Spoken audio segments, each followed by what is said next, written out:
What's going on, world? Nicky P here. I know it's been about a month, maybe 2 months since you heard from me. A lot of shit's been going on. I just figured I'd make a video, kind of give an update on what's going on. Um, Currently, no longer homeless, which is a yay, as you can tell by the backdrop, what I have. Um, took about a month and a half, but finally got a place. Um, a place big enough for me and my kids when the situation arises. Um, Kind of a few updates I need to cover here.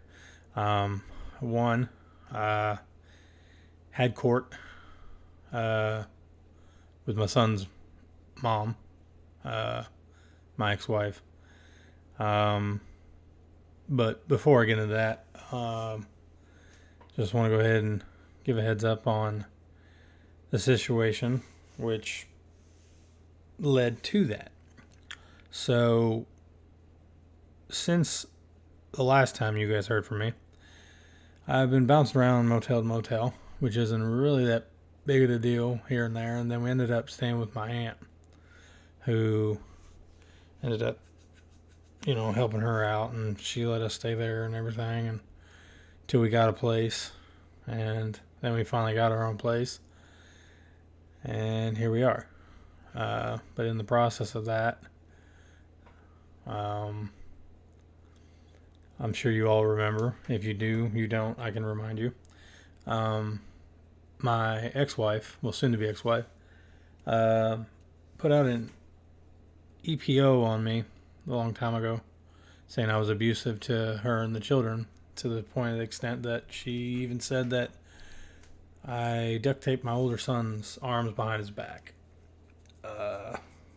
Yeah, so went through the process of that, ended up going to court, had to do children's services, everything they wanted to do, and they ended up coming to the terms with the EPO that there was no evidence of physical abuse or even any kind of abuse to the children,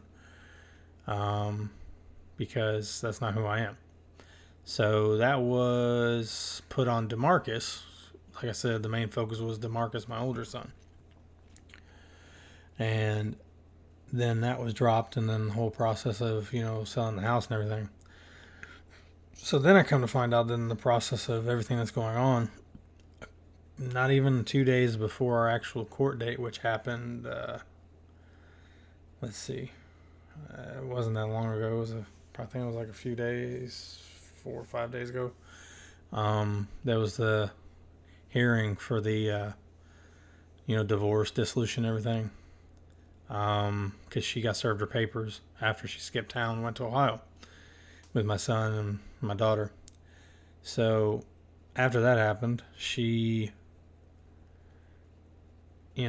I started going to work, and next thing I know, I'm starting to get phone calls while I'm at work, from her, calling. It's for some reason her phone, when it rings, I guess because the phone plan I'm on that I pay for still has her phone active, is under my name. It has my name on the caller ID when she calls work.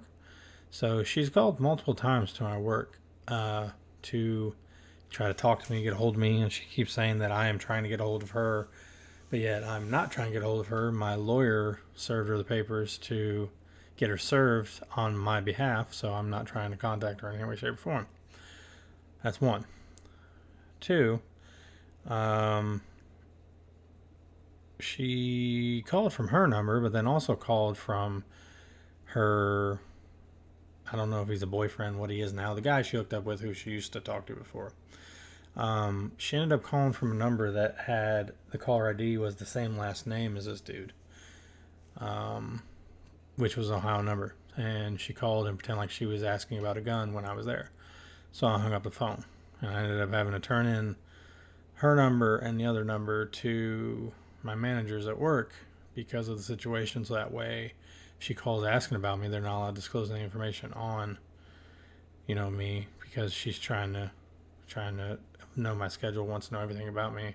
Basically won't let me leave me alone, but then ends up wanting to take my kids away from me.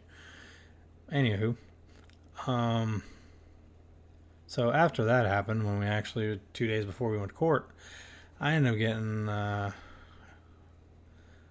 couple text messages from the caseworkers for children's services again. So I thought, in the positive side, I thought everything was done with. Nobody really told me nothing. They didn't really discuss anything. But I guess they're gonna have to. They had to. With me not having a place to live, they wanted to know where I was living. Well, I told them, I said I just moved, so I didn't have a place. So I gave them my new address and everything, and I guess there was a regional worker who was a children's service worker called me and told me that I have to call her and was asking information. Of course, me being me, I was being cautious because I don't know who it is. It might be her. I don't know. I don't want to give out my information because that's what she's trying to keep tabs on me and stuff. And then I come to find out that it is a regional worker. I had to call her on my lunch break. Found out that I had a child abuse investigation going on for my younger son, Bryden. And granted, by this time, like I said, 2 days before the court date, I haven't seen them in 2 months within that time. Never heard nothing of them. The only thing I ever heard from them was she was trying to get money from me for diapers and wipes for my son, but trying to have me send her the money or pay for her to have her pick it up. Granted, she's keeping my kids away from me, and I'll take care of my kids here, but I'm not going to give you money. That's not how it goes. So then the children's service worker investigates and asks me questions, along with having a police officer there, which is like a state patrol, I guess, or something like that, ask for a witness for the investigation. They asked me a whole bunch of questions. And I, comply. There's nothing going on. I haven't seen my son, and I haven't abused him, so I won't abuse him when I have him regardless. So she basically did that to extend out the time for the court hearing because she knows she's going to lose rights to him, and she's trying to keep me from having him. So when that happened, we went to court a couple days later, and I went to court with my dad, and me and my dad went, and she ended up showing up, and her sister went with her, and I guess my lawyer was there I paid for, and she had a representative from legal aid who wasn't even her representative. It was someone else who was filling in for the representative, but regardless, she had someone there. So with the new children services, child abuse claim, they had to push out the court hearing because they didn't want, they wanted to have to do a full investigation to make sure nothing's going on, which, like I said, nothing is going on. I haven't seen my son in 2 months. But within the process of that, when we went to court, they said that the judge looked at us and said that he's an excellent judge of character. And he says, I can tell right now by looking at Mr. Ferris that he is not the abusive type. He wouldn't abuse his children, and he doesn't look like that kind of guy. He said, I'm a good judge of character.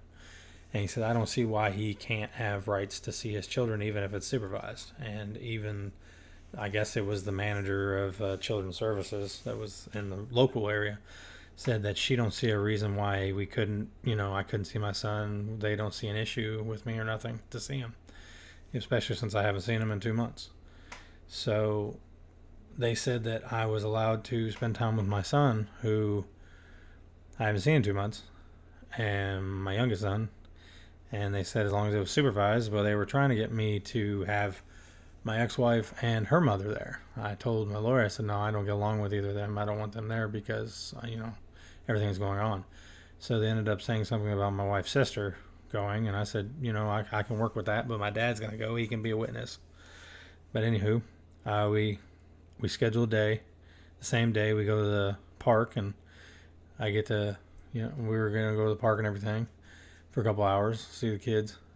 Well, she starts to walk away, my ex-wife, and I guess in the process of doing that, she was upset.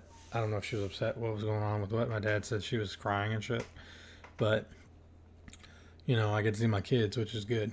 So then she starts to walk away, and she then turns around and comes back, and I told my lawyer she's coming back. You might want to see what she wants. Because I not having any communication with her because of all the false accusations of everything that she's been doing. I don't think that's right to, talk to someone who's falsely accusing you of all sorts of stuff from abuse and, neglect, and even for them when I've never done anything to them. But then she said, well, it wouldn't be fair for Bryden to see you and Thena not to see Daddy either. So it's okay if Thena comes. And in my mind, I love to see my daughter. Like I said, in my mind, automatically, I'm like, yes. But then I sit there and think to myself, and it's not a bad thing to think this because I don't want to hurt her. Thena, I don't want her to be hurt by the situation. But she's not biologically mine, so I have no rights to her. So I don't want her to get pissed off or do something and then take her away from me and I'll never see her again. So I said, yeah, she's more than welcome to come. I don't care. I just don't want her to get hurt because I don't want her to be upset because, I don't have rights to her. And they said, well, you're her dad. You've always been her dad and you always will be. So, I was like, that's fine. You can bring her. And then her sister was going to, my ex-wife's sister brought the kids, and I told her ahead of time, I was like, I have a feeling that my ex-wife is going to try to show up. So I told her ahead of time, I said, if she's there, I'm telling you now, we are leaving. I do not want to be around your sister at all. She's like, no, I ain't going to do that. She said, it'll be me and the kids, and I'll probably bring Ellie, which I said, that's fine. But we went to Washington Park, and we got to play with the kids, and I got to see them and hug them, get pictures with them, talk to them, and got to spend 2 hours with them. And that's more than I've had in the past 2 months. But granted that the judge thought it was fit that I got to see my kids. And that, of course, I still haven't seen my older son because of the situation. And that's also another thing that puts a damper on the whole thing because of someone's lies that were spewed. My older son's mom will not let me see him until I take her to court. So I have to raise the money to take her to court to see my son because the house that I ended up getting now, which I have, is big enough for my family, my kids, me, my dad, and there's a lot besides all that going on. It's my kids trying to make it the best place for them, and now since the court hearing they extended it out, so now they're gonna have to reevaluate with investigations on the 20th to set a court date, which is going to be later, so it's pushed out more. So it's probably going to be a couple months, hopefully not, for me to actually get rights to my kids to bring them to their home because they actually have a home here, and they're not running around with their mother who doesn't have a designated place that's actually hers. It's just places she's staying or whatever she's doing. But my kids, you can tell that they're not being well taken care of, and it upsets me. I don't know what else to do about it, but I'm trying to play the game with what's going on, and I want my kids back. But I got to see them, so that was a plus. So in the process of everything, I got a place to live, slowly but surely moving in, talking to Children's Services, getting that stuff going. They're going to do house visits to make sure everything's okay, which it is. I've never done anything to them. I'm not going to. Never will, let's be honest with you. And staying away from her is probably the best process because I can't deal with her. But amongst all that too, with everything going on, I don't know if my dad spread the word or not about what's going on with him and his cancer treatments. But the last thing we talked about when we had the Cancer Chronicles was that he had, had to go through liver cancer.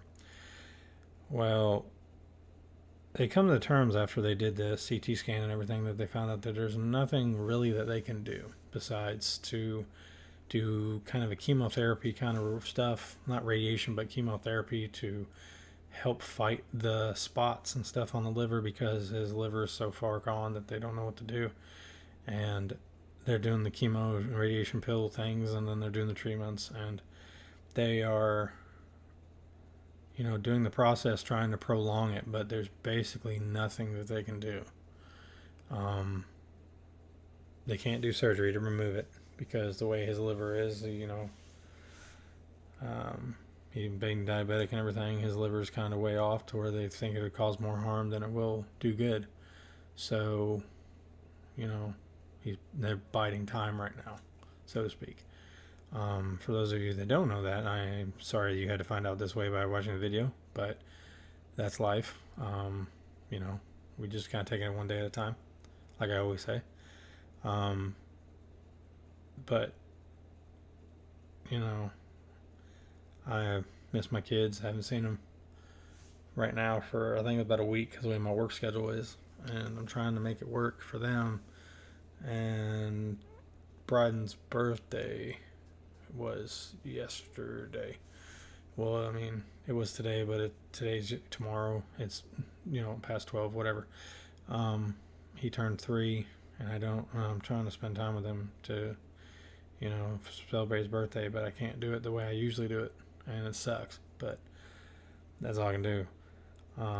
But, baby steps. That's what I'm doing, taking baby steps. And hopefully, everything goes smoothly with everything, and, we'll go one step at a time. Work on the process of getting my kids back. Then I got to work on getting Marcus, my older son, back because I miss him too. And I don't think it's fair with the situation at hand. But, me being a strong person I am, I'm going to do my best to get my kids back. So I think that's the short and skinny of it. Sorry it took so long for me to make a video, but like I said, there's a lot of stuff going on in my life right now that I feel like there's stuff that happens that I should share that maybe someone is going through that they don't know how to cope with, or something like that, and someone else can talk about the same. You're not alone when you go through certain stuff. So that's why I do these videos, to talk about divorce and custody battles, and having a father who has cancer, and having parents who have cancer that are dying or gonna die. And it's kind of a way to cope, to be honest with you. It's not that I'm way far off, it's just that this isn't something new to me. I've experienced this before with my mother and my dad, and family members passed away, and it's kind of something that have happened over time. It's part of life. But just wanted to give you all a heads up what's going on. I'm planning on making more videos as soon as possible, but in the process of that, doing pretty good. Miss my kids. That's probably the short version. But once again, we'll be reunited. Everything will be fine. And till then, wherever you are, whoever you are, whatever you're doing, I hope you have a great day, a great night, great morning, afternoon, week, month, year. I hope everything is going great for you. If not, keep your head up. It will get better. And this is Nicky P signing off. And once again, love, peace, and grease. And,